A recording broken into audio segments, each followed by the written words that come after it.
Hello मेरे प्यारे साथियों, आज हमारी पशु परिचर की पार्ट बी की नेक्स्ट क्लास होने वाली है। अगर आपने अभी तक उन क्लासों को नहीं देखा है तो कृपया उन क्लासों को ज़रूर देखें। अगर आप चैनल पर पहली बार आए हैं तो कृपया करके चैनल को सब्सक्राइब ज़रूर करें।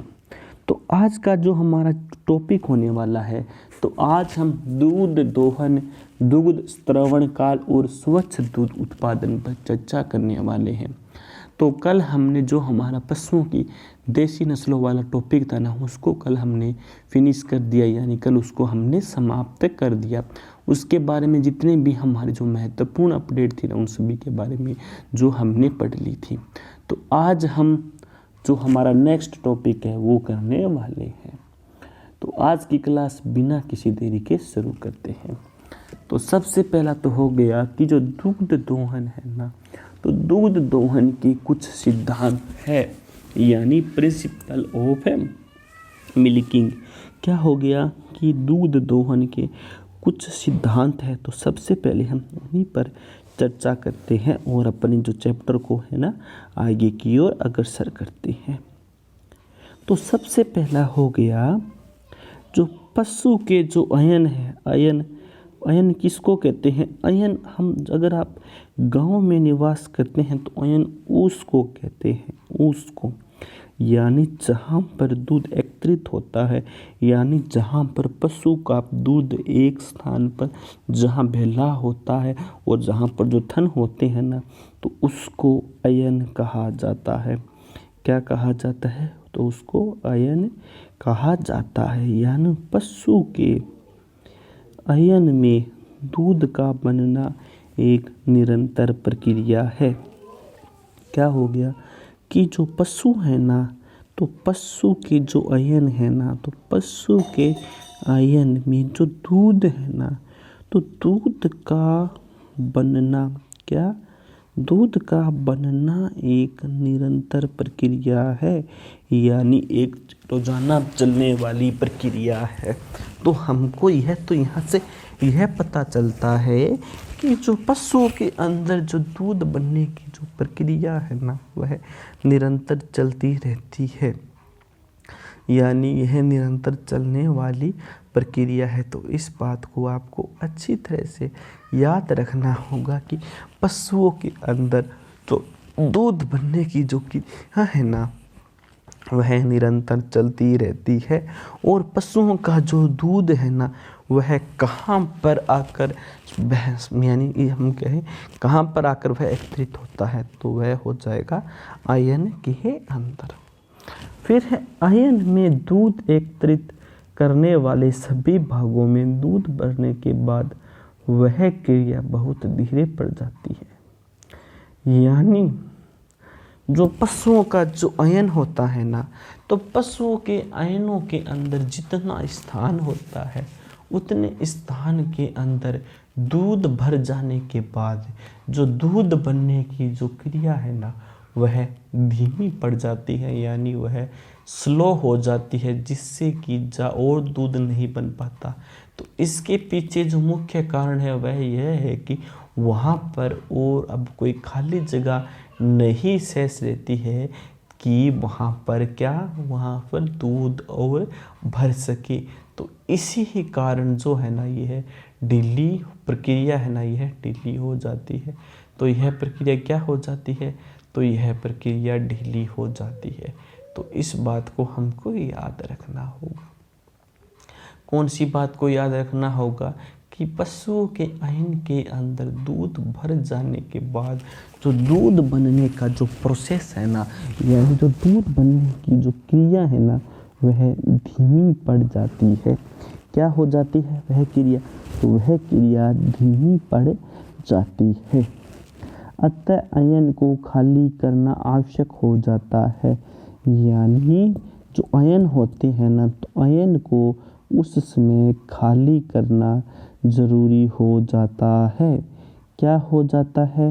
अयन को उस समय खाली करना जरूरी हो जाता है। किस समय? जब अयन पूरा भर जाता है। तो आपने यहाँ पर क्या जाना? तो हमने यहाँ पर यह जानना है कि जो पशु के जो अयन होते हैं, यानी पशु के अयन में क्या, पशु के अयन में जो दूध है ना, तो दूध का बनना एक निरंतर प्रक्रिया है। क्या है कि पशु के अयन में दूध का बनना एक निरंतर प्रक्रिया है। तो इस बात का हमको पता होना चाहिए कि पशु के अयन में दूध का बनना एक निरंतर प्रक्रिया है। फिर क्या है, फिर है कि अयन में, किसमें, अयन में, यानी अयन में दूध एकत्रित करने वाले, क्या कि जो अयन होते हैं ना, तो अयन के अंदर, अयन में दूध एकत्रित करने वाले सभी भागों, क्या, अयन के अंदर दूध एकत्रित करने वाले सभी भागों में दूध भरने के बाद वह क्रिया बहुत धीरे पड़ जाती है। यानी तो पशुओं के अंदर जो दूध बनने की जो क्रिया है ना, तो जब पशुओं के दूध की, जो पशुओं के अंदर जो अयन के अंदर जो खाली स्थान होता है जहाँ पर दूध एकत्रित होता है, तो जब वह स्थान पूरा भर जाता है ना, तो भर जाने के बाद वह जो क्रिया है ना, तो वह क्रिया बहुत धीरे पड़ जाती है। क्या पड़ जाती है, धीरे पड़ जाती है। तो धीरे पड़ने के पीछे का कारण क्या है, तो इसका भी तो पता होना चाहिए। तो उस क्रिया के धीरे होने के पीछे का मुख्य कारण यही है कि वहाँ पर अब इतना स्थान नहीं बचा है कि और दूध वहाँ पर एकत्रित हो सके। तो इसके पीछे क्या कारण हो गया, तो इसके पीछे कारण यह हो गया कि वहाँ पर अब इतने शेष स्थान नहीं बचा है कि वहाँ पर दूध और एकत्रित हो सके। अतः जो अयन होता है ना, उसको खाली करना आवश्यक हो जाता है। यानी जो दुधारू पशु होते हैं ना, तो उनका उसमें दूध निकालना आवश्यक हो जाता है, यानी उनका दूध निकालना पड़ता है। फिर हम आगे चलते हैं। आगे है, गाय के 4 थन होते हैं। गाय के कितने थन होते हैं, 4 थन होते हैं। तो यह तो हम पहली दूसरी क्लास से ही जानते आ रहे हैं। तब जब हमें जो हमारे जो टीचर है ना, वह हमको सुलेख लिखने को दिया करते थे, तो उसके अंदर हर एक स्टूडेंट को यह सुलेख ज़रूर मिली है कि गाय के 4 पैर होते हैं, गाय के 4 थन होते हैं। प्रत्येक थन में एक थन नलिका और एक थन सिस्टर्न, टेस्ट सिस्टर्न होता है। यानी जो गाय है ना, तो गाय के कितने थन होते हैं, गाय के 4 थन होते हैं। तो गाय के 4 थन क्या हो गया कि जो प्रत्येक थन है ना, यानी प्रत्येक थन में क्या हो गया, प्रत्येक थन में एक, क्या, प्रत्येक थन में एक थन नलिका, क्या, थन नलिका, यानी प्रत्येक थन के अंदर एक थन नलिका और एक क्या हो गया, और एक थन सिस्टर्न, क्या हो गया, एक थन सिस्टर्न होता है। तो अब आपसे पूछ लिया जाए कि जो थन होता है ना गाय का, तो थन के अंदर क्या क्या होता है, क्या होता है। तो यह भी क्वेश्चन एक इम्पोर्टेंट क्वेश्चन बन रहा है। तो अब आप उसका क्या आंसर दोगे कि जो गाय का थन होता है ना, उसके अंदर एक तो हो गया, प्रत्येक थन में क्या हो गया, प्रत्येक थन के अंदर एक तो थन नलिका होती है, क्या होती है, एक तो थन नलिका होती है, और एक थन सिस्टर्न होता है, क्या होता है, एक थन सिस्टर्न होता है। तो ये हमको याद रखना होगा। फिर है थन के भीतर, क्या, थन के भीतर थन सिस्टर्न ग्रंथि सिस्टर्न में खुलता है। यानी थन के भीतर, यानी जो गाय का या जो थन है ना, तो उस थन के भीतर यानी थन के अंदर थन सिस्टर्न, यानी जो थन सिस्टर्न है ना, वह ग्रंथि सिस्टर्न में खुलता है। कहाँ खुलता है? तो वह ग्रंथि जो सिस्टर्न है ना, उसके अंदर खुलता है। तो हमको यह भी याद रखना होगा। तो हमारा यहाँ पर क्या कुछ इम्पोर्टेंट हो गया? तो हमारा हो गया कि जो प्रत्येक थन है ना, तो प्रत्येक थन के अंदर एक नलिका और क्या, नलिका और एक थन सिस्टर्न होता है। क्या होता है? प्रत्येक थन के अंदर एक थन नलिका और एक थन सिस्टर्न होता है। थन के भीतर क्या, थन के भीतर थन सिस्टर्न, कि थन के भीतर थन सिस्टर्न ग्रंथि सिस्टर्न में खुलता है। यानी थन के भीतर थन सिस्टर्न या फिर ग्रंथि सिस्टर्न के अंदर खुलता है। तो इस बात को तो हमको अच्छी तरह से याद रखना होगा। फिर है ग्रंथि सिस्टर्न या अंडाकार तथा अनियमित आकार का रिक्त स्थान होता है। यानी जो ग्रंथि सिस्टर्न है क्या, कि जो ग्रंथि सिस्टर्न है ना, तो ग्रंथि सिस्टर्न या जो अंडाकार है ना, ग्रंथि सिस्टर्न या अंडाकार अथवा अनियमित आकार का रिक्त स्थान होता है। तो थन सिस्टर्न या जो अंडाकार अथवा अनियमित आकार का जो रिक्त स्थान होता है। एक ग्रंथि सिस्टर्न में 500 से 600 ग्राम दूध एकत्रित करने की क्षमता होती है। यानी एक ग्रंथि सिस्टर्न के अंदर 500 से लेकर 600 ग्राम तक दूध एकत्रित करने की कैपेसिटी होती है। तो अब आपसे पूछ लिया जाए कि एक ग्रंथि सिस्टर्न के अंदर कितना दूध एकत्रित हो सकता है, तो उसका आप क्या आंसर दोगे, यह आप मुझे कमेंट में बताइए। तो उसका आप कितना आंसर दोगे, तो उसका आप आंसर दोगे 500 से 600 ग्राम दूध एकत्रित करने की इसके अंदर क्षमता होती है। तो जो ग्रंथि सिस्टर्न है ना, जिसके अंदर दूध एकत्रित होता है, तो ग्रंथि सिस्टर्न यह एक अंडाकार अथवा क्या, अंडाकार या फिर अनियमित आकार का, यानी जिसका कोई भी आकार नहीं है, का रिक्त स्थान होता है। क्या होता है? एक रिक्त स्थान होता है। फिर है एक ग्रंथि सिस्टर्न में क्या, एक ग्रंथि सिस्टर्न में 500 से 600 कितना, एक ग्रंथि सिस्टर्न में 500 से 600 ग्राम दुग्ध एकत्रित करने की क्षमता होती है। क्या होती है? क्षमता होती है।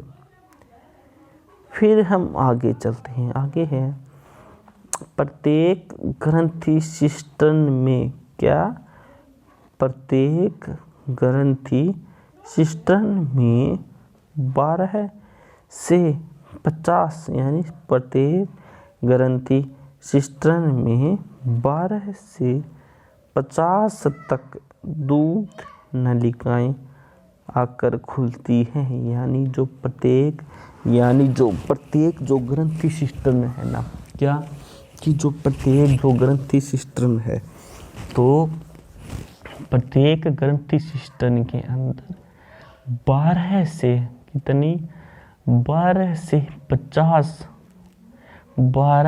50 तक जो दूध नलिकाएं हैं ना, वह आकर वहाँ पर खुलती है। कहाँ पर खुलती है? ग्रंथि सिस्टर्न के अंदर खुलती है। तो ग्रंथि शिस्टन क्या होता है? तो ग्रंथि शिस्टन एक गोलाकार यानी अंडाकार या नियमित आकार का एक रिक्त स्थान होता है जहाँ पर जो पशु होते हैं ना वह अपना दूध एकत्रित करते हैं। क्या करते हैं? एकत्रित करते हैं।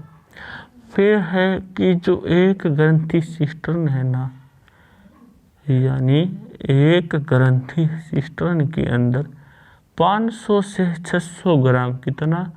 500 से 600 ग्राम दूध एकत्रित करने की उनके अंदर क्षमता होती है। क्या होती है? दूध एकत्रित करने की क्षमता होती है। तो यह भी हमारे लिए एक इम्पोर्टेंट यहाँ पर क्वेश्चन बन रहे हैं। तो यहाँ पर कौन कौन से जो क्वेश्चन अब है वेरी वेरी इम्पोर्टेंट है। तो यहाँ पर जो सबसे पहला क्वेश्चन है ना वह यह हो जाता है कि जो सिस्टर्न है उसका आकार किस प्रकार होता है। तो सिस्टर्न ग्रंथि का जो आकार है ना वह आयताकार होता है। कौन सा होता है? आयताकार। यानी सिस्टर्न ग्रंथि का क्या हो गया कि सिस्टर्न ग्रंथि का जो आकार है ना वह आयताकार होता है। और अब आपसे पूछ लिए कि अब आपसे पूछ लीजिए कि जो सिस्टर्न है यानी जो एक ग्रंथि जो सिस्टर्न है, क्या जो एक ग्रंथि सिस्टर्न है तो उस एक ग्रंथि सिस्टर्न के अंदर कितना दूध स्टॉक होता है। तो यह भी क्वेश्चन आपसे पूछा जा सकता है और यह क्वेश्चन भी मन रहा है। अब सोच कर चलो ऐसे क्वेश्चन मैं बना रहा हूँ तो एग्जामिनर तो इसे टफ ही बनाएगा ना। तो मेरा लेवल तो अब आपके जो आपकी परीक्षा है ना इसी के अनुसार चल रहा है। तो अगर आप किसी की राय मानना चाहें तो आप मेरी राय अवश्य मान सकते हैं, आपके लिए बहुत ही बेनिफिट होगा।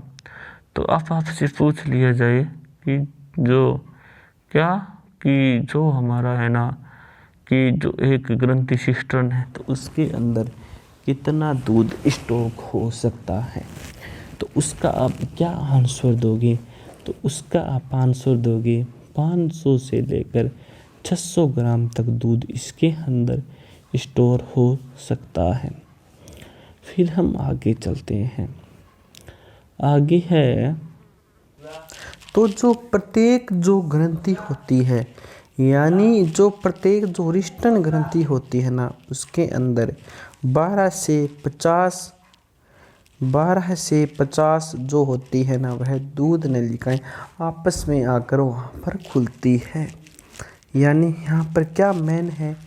यहाँ पर मेन यह है कि जो ग्रंथि है ना रिस्टन, तो प्रत्येक रिस्टन ग्रंथि के अंदर 12 से 50 कितनी? 12 से 50 दूध नलिकाएं आपस में आकर खुलती है। यानी प्रत्येक रिस्टन ग्रंथि के अंदर 12 से 50 दूध नलिकाएं आकर खुलती है। फिर है कि प्रत्येक दुग्ध नलिका छोटी छोटी बहुत सी नलिकाओं में विभाजित होती है। कि जो दुग्ध नलिकाएं होती हैं ना वह छोटी छोटी बहुत सी नलिकाओं में विभाजित होती है। यानी प्रत्येक दुग्ध नलिका छोटी छोटी बहुत सी नलिकाओं में विभाजित होती है। फिर है इन छोटी नलिकाओं के सिरे पर क्या? इन छोटी नलिकाओं के सिरे पर एक लोब्यूल होता है। क्या होता है? लोब्यूल होता है। जिस लोब्यूल में बहुत सी एल्वियोलाई होती है। क्या होती है? एल्वियोलाई होती है जिसमें दुग्ध बनता है। तो एक बार पुनः हम थोड़ा सा इस पर रिवाइज कर लेते हैं और उसके बाद हम अपनी नेक्स्ट जो दुग्ध दोहन की विधियां हैं ना उन पर चर्चा करेंगे। तो सबसे पहला तो हमारा हो गया कि क्या हो गया कि जो पशु है ना, क्या जो पशु होते हैं, तो पशु के जो अयन है ना, क्या पशु के अयन में दुग्ध बनना एक निरंतर प्रक्रिया है। क्या है कि पशु के अयन के अंदर दुग्ध का बनना एक निरंतर प्रक्रिया है। क्या है? एक निरंतर प्रक्रिया है। फिर आगे है कि अयन में दुग्ध एकत्रित, यानी अयन में दुग्ध एकत्रित करने वाले, क्या अयन के अंदर दुग्ध एकत्रित करने वाले सभी भागों में, क्या सभी भागों में दूध भरने के बाद, क्या दूध भरने के बाद वह क्रिया बहुत धीरे पड़ जाती है। यानी पशु के जो अयन होते हैं ना, यानी पशुओं के अयन के अंदर जो दुग्ध है ना, तो दुग्ध बनता रहता है। यानी यहाँ पर दुग्ध बनने की एक निरंतर प्रक्रिया चलती रहती है। फिर है अयन के अंदर दुग्ध एकत्रित करने वाले सभी भागों में दूध भरने के बाद वह क्रिया बहुत धीरे पड़ जाती है। अतः अयन को खाली करना आवश्यक हो जाता है। अतः जो अयन होता है ना, तो अयन को खाली करना आवश्यक हो जाता है। क्या हो जाता है? तो अयन को खाली करना आवश्यक हो जाता है।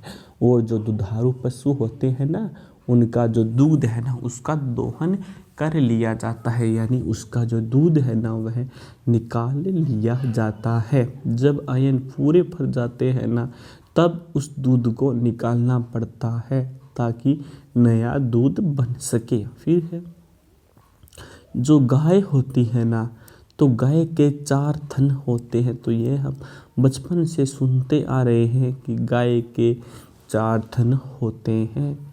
फिर है प्रत्येक थन में एक थन नलिका और एक थन सिस्टन होता है। यानी जो प्रत्येक थन होता है, यानी जो गाय का जो प्रत्येक थन होता है ना, तो प्रत्येक थन के अंदर, क्या प्रत्येक थन के अंदर एक तो थन नलिका, क्या एक तो थन नलिका होती है और एक थन सिस्टन होता है। क्या होता है? एक थन सिस्टन होता है। तो आपको याद रखना है, आपको क्या याद रखना है? तो आपको याद रखना है कि प्रत्येक थन के अंदर, यानी जो प्रत्येक थन होते हैं ना, तो प्रत्येक थन के अंदर एक थन नलिका और एक थन सिस्टन होता है। क्या होता है? प्रत्येक थन के अंदर एक तो थन नलिका और एक थन सिस्टन होता है। फिर है थन के भीतर थन सिस्टन ग्रंथि में खुलता है। यानी थन के भीतर, यानी थन के अंदर जो थन सिस्टन है ना, यानी जो थन सिस्टन है वह थन ग्रंथि सिस्टन में खुलता है। यानी जो थन के भीतर जो थन सिस्टन होता है ना, वह ग्रंथि सिस्टन के अंदर खुलता है। तो यहाँ पर हमारे लिए एक इम्पोर्टेंट बात बन जाती है। फिर है ग्रंथि सिस्टन या अंडाकार अथवा अनियमित आकार का रिक्त स्थान होता है। यानी जो ग्रंथि सिस्टन है ना, तो ग्रंथि सिस्टन या अंडाकार, यानी जो ग्रंथि सिस्टन है ना, या जो अंडाकार अथवा अनियमित आकार का रिक्त स्थान होता है। तो अब आपसे पूछ लिया जाए कि ग्रंथि सिस्टन है ना, वह क्या होता है? तो जो ग्रंथि सिस्टन होता है ना, वह अंडाकार अथवा अनियमित आकार का एक रिक्त स्थान होता है।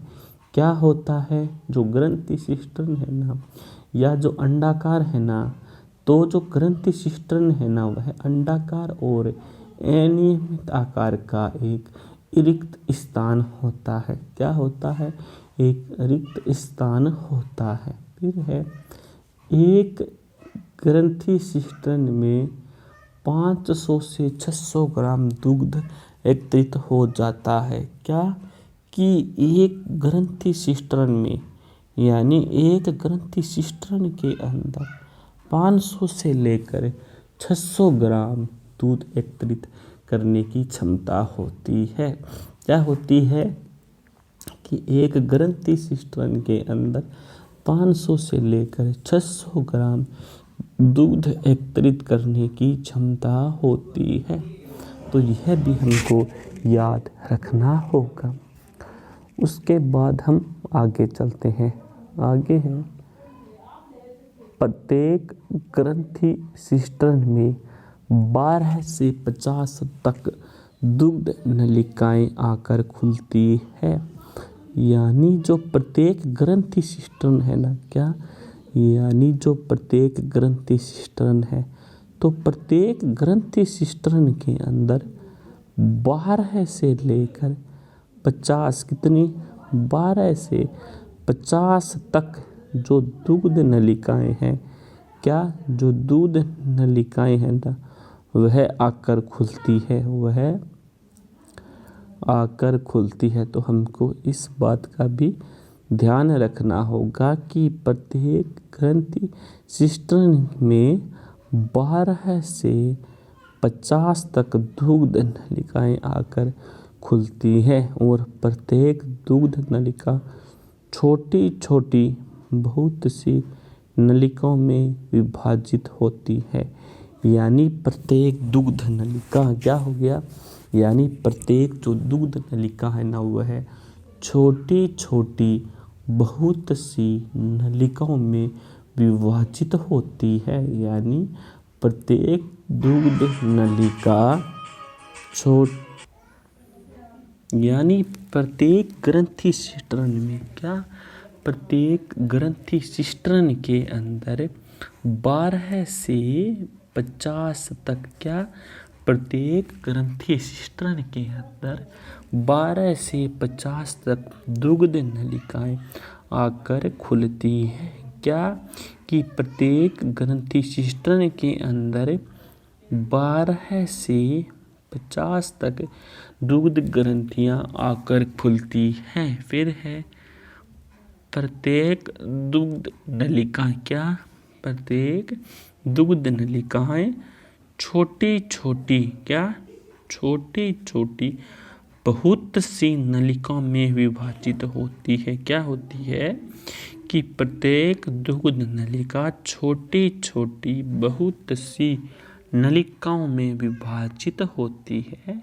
इन छोटी नलिकाओं के सिरे पर, यानी इन जो छोटी नलिकाएं हैं ना, उन नलिकाओं के सिरे पर एक, क्या उनके सिरे पर एक लोम्ब्यूम होता है। क्या होता है, एक लोम्ब्यूम होता है। जिस लोम्ब्यूम में, क्या जिस लोम्ब्यूम में बहुत सी, क्या बहुत सी एल्ब्यूलाई होती है। क्या होती है, एल्ब्यूलाई होती है, जिसमें दूध बनता है। क्या जिसके अंदर दूध बनता है। तो यहाँ पर हमारे लिए बहुत ही इम्पोर्टेंट फैक्ट बन रहे हैं। तो सबसे पहला तो हमारा यह हो गया कि जो दूध है ना, वह दूध कहाँ पर बनता है।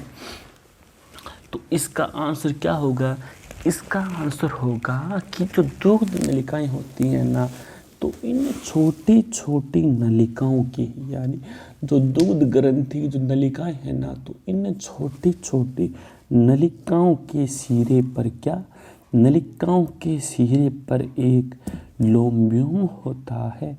क्या होता है, लोम्ब्यूम होता है। जिस लोम्ब्यूम में बहुत सी एल्ब्यूलाइम होती है, जिसमें दूध का निर्माण होता है। तो यह हमारे लिए इम्पोर्टेंट है। उसके बाद हम आगे की ओर चलते हैं। तो आगे हमारा क्या हो गया, तो आगे हमारा हो गया दुग्ध दोहन की विधियाँ। क्या हो गया, मेथड ऑफ मिल्किंग, यानी अब हम दुग्ध दोहन की वीडियो पर चर्चा करने वाले हैं कि दुग्ध दोहन की कौन कौन सी विधियां हैं, तो उसके बारे में अब हम नॉलेज हासिल करते हैं। तो सबसे पहले तो हो गया कि तो दुधारू पशुओं का दूध निकालना एक प्रकार की कला है। यानी यहाँ पर क्या है कि यहाँ पर है कि जो दुधारू पशु है, कौन से पशु, जो दुधारू पशु है, तो दुधारू पशुओं का क्या, दुधारू पशुओं का दूध निकालना, क्या, दूध निकालना भी एक प्रकार की कला है। यानी दुधारू पशुओं का दूध निकालना भी एक प्रकार की कला होती है। यानी हर कोई व्यक्ति दुधारू पशुओं का दूध नहीं निकाल सकता है, उसकी भी एक प्रकार से कला होती है। उसको भी सीखना पड़ता है कि दूध को कैसे निकाला जाता है। तो हर कोई भी मनुष्य जो पहली बार यह ट्राई करा कि मैं इसका दूध निकाल सकता हूँ, तो ऐसा नहीं होता है। इसके लिए आपको थोड़ी प्रैक्टिस करनी होती है, उसके बाद ही आप पशुओं का दूध दोहन कर सकते हैं। फिर है, इस कला में अनुभवी व्यक्ति शीघ्र ही पूर्ण दूध निकाल सकता है। यानी जो दूध निकालने की जो कला है ना, तो इसके अंदर जो अनुभवी व्यक्ति होता है, यानी जिसको दूध निकालने का अनुभव होता है, क्या होता है, दूध निकालने का जिसको अनुभव होता है ना, वही व्यक्ति, कौन सा व्यक्ति, जो दूध निकाल सकता है ना, वही व्यक्ति शीघ्र ही पूर्ण दूध निकाल सकता है। यानी वही व्यक्ति यहाँ पर शीघ्र ही पूर्ण दूध निकाल सकता है। फिर है, अनुभवहीन व्यक्ति पशु का पूरा दूध नहीं निकाल सकता। यानी जिस व्यक्ति को पूरा अनुभव नहीं है ना, तो वह व्यक्ति पूरा दूध नहीं निकाल सकता। जिसको थोड़ा समय ही हुआ है पशुओं का दूध निकालने में, वह दूध तो निकाल लेगा, लेकिन पूरा दूध वह भी नहीं निकाल पाएगा। फिर है, गाय के आयन में एकत्रित दूध को थनों द्वारा बाहर निकालने की क्रिया को ही दुग्ध दोहन कहते हैं। फिर है, गाय के आयन में, यानी गाय के जो थन होते हैं ना, उनमें जो एकत्रित दूध है ना, तो एकत्रित दूध को थनों द्वारा जो निकालने की जो क्रिया है ना, तो क्रिया को ही दुग्ध दोहन कहा जाता है। क्या कहा जाता है? दुग्ध दोहन कहा जाता है। तो आप यहाँ पर क्या समझे? तो हम यहाँ पर समझे कि जो गायों के जो आयन, यानी गाय का जो ऊस होता है ना, तो उस ऊस के अंदर एकत्रित दूध, यानी उस ऊस के अंदर एकत्रित हुए दूध को थनों द्वारा, किसके द्वारा? थनों के द्वारा बाहर निकालने की, कहाँ? बाहर निकालने की क्रिया, बाहर निकालने की क्रिया को ही दुग्ध दोहन कहते हैं। क्या कहते हैं?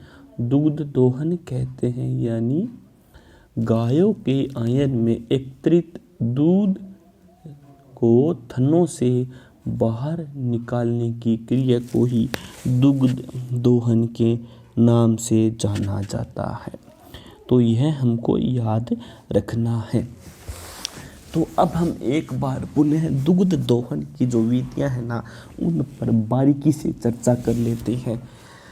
क्या कर लेते हैं? उन पर बारीकी से अब हम चर्चा कर लेते हैं कि जो दुग्ध दोहन है वह है क्या, किस प्रकार से पशुओं का दूध निकाला जाता है और कौन व्यक्ति पशुओं का दूध निकालने में सक्षम है और किस व्यक्ति को पशुओं का दूध निकालने में समय लग सकता है। तो सबसे पहला तो हमारा क्या हो गया कि जो दुधारू पशु होते हैं, क्या, जो दुधारू पशु होते हैं ना, तो दुधारू पशुओं का दुग्ध निकालना ही एक प्रकार की अपने आप में कला है। क्या है? कला। यानी जो दुधारू पशु है, तो दुधारू पशुओं का जो दुग्ध है ना, तो दुधारू पशुओं का जो दुग्ध निकालने की जो क्रिया है, यानी जो दुग्ध निकालने की जो कला है ना वह अपने आप में ही एक कला है। यानी दुधारू पशुओं का दुग्ध निकालना अपने आप में ही एक कला है। यानी हर कोई व्यक्ति दुधारू पशुओं का दुग्ध नहीं निकाल सकता है। क्या नहीं निकाल सकता है? दुग्ध नहीं निकाल सकता है। तो इस बात को हमको अच्छी तरह से याद रखना होगा। क्या याद रखना होगा? कि जो दुधारू पशु है ना, तो दुधारू पशुओं का जो दुग्ध है ना, वह निकालने की भी एक क्रिया है। क्या है? तो दुधारू पशुओं का जो दुग्ध है ना, वह निकालने की भी एक क्रिया है, यानी एक अपने आप में कला है। फिर है कि इस कला में अनुभवी व्यक्ति शीघ्र ही पूर्ण दुग्ध निकाल सकता है। यानी जो दुग्ध दोहन की जो क्रिया है ना, तो दुग्ध दोहन की क्रिया के अंदर जो अनुभवी व्यक्ति होता है ना, जिसको दुग्ध काटने का हम कहें मान लो जी एक्सपीरियंस होता है ना, तो वही उस दुधारू पशु का पूरा दूध निकाल सकता है। यानी तो जो अनुभवी व्यक्ति है ना, जो दुधारू काम में एक्सपर्ट है, वही व्यक्ति, कौन सा व्यक्ति? वही व्यक्ति उस जो हमारे जो पशु है ना, उनका दूध निकाल सकता है, जो कि दूध निकालने में एक्सपर्ट हो। क्या हो? दूध निकालने के अंदर एक्सपर्ट हो। यानी कला, यानी जो दूध निकालने की जो कला है ना, तो उस कला के अंदर जो अनुभवी व्यक्ति है ना, यानी उस कला का जो अनुभवी व्यक्ति है ना, वही व्यक्ति शीघ्र ही पूर्ण दूध निकाल सकता है। यानी जो दुग्ध दोहन की जो विधि है ना, तो इस विधि के अंदर जिस व्यक्ति को पूरा नॉलेज होता है, पूरा जो सक्षम होता है और जिसको अच्छा खासा अनुभव होता है दूध निकालने का, तो वही व्यक्ति जो पशु होते हैं ना, उनका पूरा दूध निकाल सकता है। फिर उसके बाद है कि अनुभवहीन व्यक्ति पशु का पूरा दूध नहीं निकाल सकता है। यानी अनुभवहीन व्यक्ति, यानी वह व्यक्ति जिसको अनुभव नहीं है। क्या नहीं है? अनुभव नहीं है, यानी उसको पूरा एक्सपीरियंस नहीं है। यानी वह दूध तो निकाल लेता है, लेकिन उसको ज़्यादा समय नहीं हुआ है, यानी उसने अभी तक पूरा अनुभव हासिल नहीं किया है ना दूध निकालने का। तो वह दूध तो निकाल सकता है, लेकिन वह पूरा दूध नहीं निकाल सकता कि पशु कितना दूध देने का इच्छुक है, यानी पशु से कितना दूध निकालना है। तो इस बात का उसको पता नहीं होता है कि पशु का कितना दूध निकालना है, यानी पशु से कितना दूध निकलने का, तो इस बात का उसको पता नहीं होता है। लेकिन वह दूध तो आसानी से निकाल लेगा, लेकिन उसको यह मालूमात नहीं है कि इस पशु का दूध है ना, वह कितना निकालना है। तो यह भी अपने आप में एक अद्भुत कार्य है, यानी यह भी एक कला का, और साथ ही साथ इसके अंदर अच्छा खासा एक्सपीरियंस अगर किसी को होता है ना, तो वही इस कार्य को पूर्ण रूप से कर सकता है। वही इस कार्य के प्रति जो व्यक्ति डेडिकेटेड होता है ना, जो लंबे समय से यही कार्य कर रहा है, तो वही व्यक्ति ही इस कार्य को अंजाम दे सकता है, और जो पशु है ना, उनका पूरा दुग्ध निकाल सकता है। फिर है कि गाय के आयन में एकत्रित दूध को थनों द्वारा बाहर निकालने की क्रिया को ही दुग्ध दोहन कहते हैं। तो अब आपसे पूछ लिया जाए कि दुग्ध दोहन क्या है, या फिर दुग्ध दोहन किसे कहते हैं, या फिर दुग्ध दोहन किसे कहा जाता है, तो इसका आप क्या आंसर दोगे? तो इसका आंसर हो जाता है कि जो गाय का जो अयन यानी गाय का जो ऊस होता है ना, तो उसके अंदर जो एकत्रित दूध होता है यानी अयन के अंदर जो दूध होता है ना, जो स्टॉक हुआ जो दूध रहता है, तो उस दूध को, कौन से दूध को, अयन में उपस्थित दूध को थनों के द्वारा, किसके द्वारा, थनों के द्वारा, क्या, थनों के द्वारा जो बाहर निकालने की जो क्रिया है, क्या, जो बाहर निकालने की जो क्रिया है ना, वही दुग्ध दोहन कहलाती है। तो वह क्या कहलाती है, तो वह प्रक्रिया है ना, वह दुग्ध दोहन कहलाती है। तो आप सभी स्टूडेंट समझ चुके होंगे कि दुग्ध दोहन क्या होता है। तो दुग्ध दोहन क्या होता है, गाय के अयन में, क्या, गाय के अयन में एकत्रित दूध को, गाय के थनों में एकत्रित दूध को थनों द्वारा, क्या, थनों द्वारा बाहर निकालने की क्रिया को ही दुग्ध दोहन कहते हैं। तो आपको इस बात को याद रखना होगा। क्या याद रखना होगा कि जो गाय का जो थन, गाय का जो ऊस होता है या फिर जो अयन होता है ना, उस अयन का जो दूध है ना, वह थनों के द्वारा जो बाहर निकालने की जो क्रिया होती है ना, इसी को क्या कहा जाता है, तो इसी को दुग्ध दोहन कहा जाता है। तो इसको क्या कहा जाता है, इसको दुग्ध, तो इसको क्या कहा जाता है, तो इसको दुग्ध दोहन कहा जाता है। फिर आपसे पूछ लिया जाए कि जो दुग्ध दोहन होता है ना, वह कितने प्रकार से होता है, यानी जो दोहन होता है यानी जो दूध निकालने की जो प्रक्रिया है वह कितने प्रकार की होती है, या फिर दुग्ध दोहन को कितने भागों में बांटा गया है, तो उसके बारे में भी हमको पता होना चाहिए।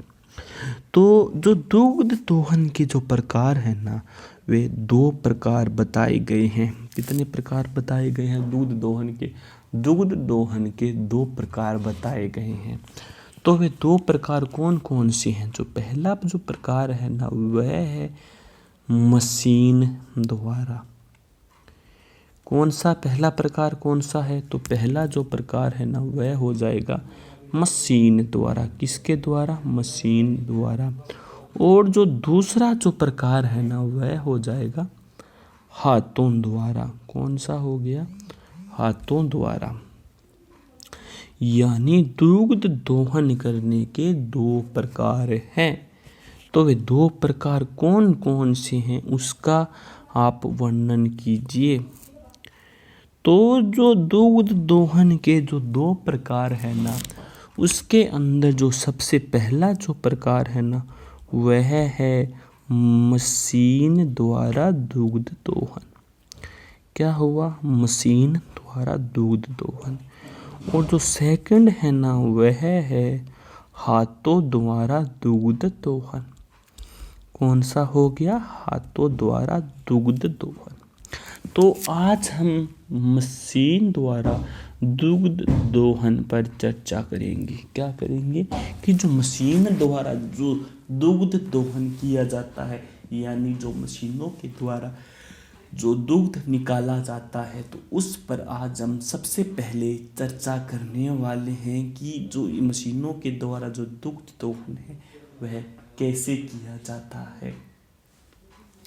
तो जो मशीनों द्वारा जो दुग्ध दोहन है ना, वह ज़्यादातर पश्चिमी देशों में, यानी ज़्यादातर विदेशों के अंदर दोहन का कार्य मशीनों द्वारा किया जाता है। यानी जो पश्चिमी देश है ना, तो पश्चिमी देशों के अंदर जो ज़्यादातर जो पशुओं के जो दूध दोहन का जो कार्य है ना, वह कार्य मशीनों के द्वारा किया जाता है। किसके द्वारा किया जाता है, मशीनों के द्वारा किया जाता है। मशीनों के द्वारा क्या किया जाता है, तो पश्चिमी देशों के अंदर जो दुग्ध दोहन का जो कार्य है ना, वह मशीनों के द्वारा किया जाता है। फिर है पिछले कुछ वर्षों में भारत में भी मशीन द्वारा दुग्ध दोहन का प्रचलन बढ़ा है। पिछले कुछ वर्षों के दौरान हमारे देश के अंदर भी हमारे भारत देश के अंदर भी मशीनों के द्वारा जो दुग्ध दोहन की जो प्रक्रिया है ना, उसका भी प्रचलन हुआ है। क्या हुआ है कि भारत देश के अंदर भी पिछले कुछ वर्षों के दौरान जो मशीनों द्वारा जो दुग्ध दोहन है ना, उसमें भी बढ़ोतरी हुई है। मशीनों से भी भारत के अंदर दुग्ध दोहन का जो प्रचलन है ना, वह बढ़ा है। फिर क्या हो गया, परंतु यह केवल राजकीय फार्म या फिर जो बड़े व्यावसायिक जो डेयरी फार्म है ना, वहीं तक सीमित है। जो भारत के अंदर जो मशीनें हैं ना, मशीनी दूध दोहन, वह या तो सरकारी फार्म या तो जो सरकारी फार्म है ना वहाँ पर, या फिर जहाँ बड़े स्तर पर डेयरी है ना, वहाँ पर जो मशीनी जो दूध दोहन है ना, उसका उपयोग किया जाता है। फिर है संकर गायों की बढ़ती संख्या के साथ ही मशीन द्वारा दुग्ध निकालने को प्रोत्साहित करना होगा। संकर गायों की बढ़ती संख्या, संकर गायों की बढ़ती संख्या के साथ ही जो मशीन द्वारा दूध निकालने को प्रोत्साहित करना होगा। क्या करना होगा? प्रोत्साहित करना होगा। संकर गायों की बढ़ती संख्या के साथ ही मशीन द्वारा दूध निकालने को प्रोत्साहित करना होगा। संकर गायों की जो संख्या है ना, उसकी बढ़ोतरी होना। तो जो मशीनों द्वारा जो दुग्ध है ना, तो निकालने के पीछे क्या कारण है? उसके पीछे कारण है कि संकर गायों की बढ़ती संख्या के साथ ही मशीन द्वारा दुग्ध निकालने को प्रोत्साहित करना होंगे, क्योंकि इन गायों का दूध बहुत ज़्यादा होता है, जो कि हाथों से निकालना संभव नहीं होता। क्योंकि अगर कोई बड़ी संख्या के अंदर इनको डेयरी स्तर पर पालता है, जिनका डेयरी फार्म है, तो उसमें हाथों से इनका दूध निकालना बहुत ज़्यादा कठिन हो जाता है। इसी कारण यहाँ पर मशीनों का बढ़ावा हो रहा है। फिर है जहाँ मशीनों द्वारा दुग्ध निकाला जाता है, जो बड़े बड़े फार्म होते हैं ना, जहाँ पर संकर गायें पाली जाती है, जिनका वहाँ पर फार्म होता है, तो वहाँ पर मशीनों से दूध निकालना ही अच्छा रहता है। क्योंकि मनुष्य के द्वारा इतना दूध निकाल पाना असंभव सा कार्य है, और अगर मनुष्य द्वारा इतना दूध निकाला जाए तो वहाँ पर बहुत से मनुष्य को हायर करना होगा। फिर वहाँ विद्युत आपूर्ति निरंतर होना आवश्यक है। जहाँ पर मशीनें लगाई जा रही हैं ना, तो वहाँ पर जो क्या है, विद्युत की आपूर्ति है, जो बिजली की आपूर्ति है ना, वह परमानेंट चाहिए। क्या चाहिए? परमानेंट, वहाँ पर विद्युत की आपूर्ति होनी चाहिए। फिर हम आगे देखते हैं। आगे है कि जो मशीन द्वारा दूध निकालने के क्या क्या लाभ है। जो दुधारू पशु हैं, उनका मशीनों द्वारा दूध निकालने के कौन कौन से फायदे हैं? तो जो दुधारू पशु है ना, उनको मशीनों के द्वारा जो दूध निकालने के वह ये फायदे हैं कि एक तो स्वच्छ दूध उत्पादन में सहायता मिलती है। क्या कि स्वच्छ दूध उत्पादन के अंदर सहायता मिलती है। उसके बाद है श्रमिकों की आवश्यकता कम पड़ती है। आपको जो मजदूर है ना, या जो श्रमिक है, उनकी आवश्यकता कम पड़ती है। और पशुओं की संख्या अधिक होने पर दूध शीघ्रता से भी निकाला जा सकता है। यानी पशुओं की अगर संख्या अधिक है तो भी आप आसानी से कम समय के अंदर दूध को निकाला जा सकता है। यानी अगर अधिक संख्या के अंदर अगर डेयरी स्तर पर पशुओं का पालन किया जा रहा है तब भी कोई घबराने की बात नहीं है, क्योंकि आप आसानी से इस दूध को निकाला जा सकता है। फिर अधिक दूध देने वाले पशुओं में इस विधि द्वारा दूध दोहन में सुविधा होती है। यानी अधिक दूध देने वाले पशुओं में इस विधि द्वारा दूध देने में सुविधा होती है। तो इस कारण जो दो मशीन द्वारा जो दूध निकालने की बहुत सारे आपको बेनिफिट मिल जाते हैं। फिर है इसके दोष कौन कौन से हैं। तो इस विधि का मुख्य दोष है कि यदि पूर्ण दूध निकलने के बाद मशीन समय पर बंद न हुई तो खून भी निकल सकता है। तो इसका एकमात्र दोष यह है कि अगर जो मशीन है जिससे दूध का दोहन किया जा रहा है, अगर उस मशीन को समय पर अगर बंद नहीं किया गया समय पर अगर बंद नहीं किया गया तो पशुओं से थनों से दूध निकलने के बाद खून भी निकल सकता है, अगर उसको समय पर बंद न किया गया। तो यही इस मशीन का एक दोष है। तो अब हमने पढ़ा कि जो दूध दोहने की दो विधियां हैं। तो पहली विधि है वह है मशीन द्वारा और जो दूसरी विधि है वह हाथों द्वारा। तो मशीनी जो विधि है ना, इसका जो सबसे ज़्यादा प्रचलन है ना, जो पश्चिमी देश है ना, तो वहाँ पर इनका प्रयोग सबसे ज़्यादा किया जाता है।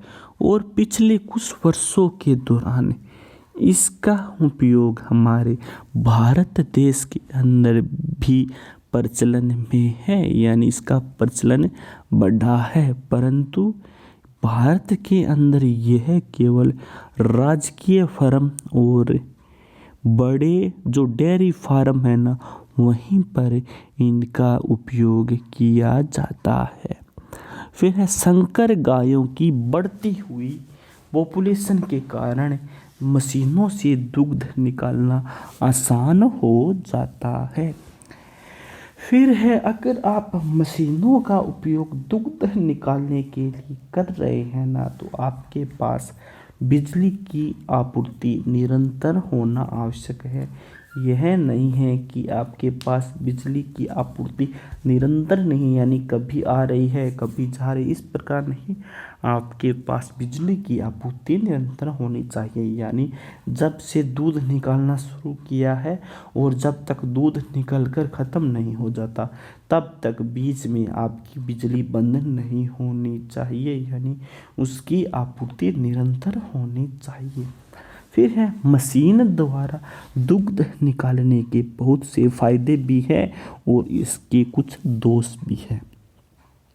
तो सबसे पहले तो हम मशीन से दूध निकालने के फायदों पर चर्चा करते हैं। एक तो स्वच्छ दूध उत्पादन में सहायता मिलती है। क्या जो स्वच्छ दूध है ना, तो स्वच्छ दूध के उत्पादन में स्वच्छ दूध के उत्पादन के अंदर सहायता मिलती है। फिर है श्रमिकों की आवश्यकता है ना, वह कम पड़ती है। यानी जो दूध है ना, उसके कारण जो मशीनों से दूध निकालने के कारण जो श्रमिकों की जो आवश्यकता है ना, वह कम पड़ती है, क्योंकि दूध निकालने का कार्य तो मशीनों के द्वारा हो जाता है। फिर है पशुओं की संख्या अधिक होने पर दुग्ध शीघ्रता से निकला जा सकता है। यानी अगर पशु अधिक है तो भी कोई बात नहीं है, उनका दूध शीघ्रता से निकाला जा सकता है। फिर है अधिक दूध देने वाले पशुओं, यानी अधिक दूध देने वाले जो पशु है ना, तो पशुओं के अंदर इस विधि द्वारा, कौन सी विधि द्वारा, मशीनी विधि द्वारा दुग्ध दोहने में सुविधा होती है। फिर अगर हम इस विधि की दोषों पर चर्चा करें तो इसके कुछ एक दोष भी है। तो दोष क्या है? इस विधि का मुख्य दोष यह है कि अगर दूध निकल जाने के बाद अगर समय पर मशीन को बंद न किया गया तो पशुओं का खून भी निकल सकता है। यानी इस विधि का तो दोष यही है कि अगर मशीन को टाइम पर या समय पर अगर बंद नहीं किया जाता है तो क्या हो जाता है, अगर टाइम पर बंद नहीं किया जाता है तो पशुओं का थनों से खून भी निकल सकता है। तो यही इसका दोष है, इसके फायदे भी बहुत ज़्यादा है। तो आज की क्लास हमारी यहीं पर समाप्त होती है। जय हिंद, जय भारत।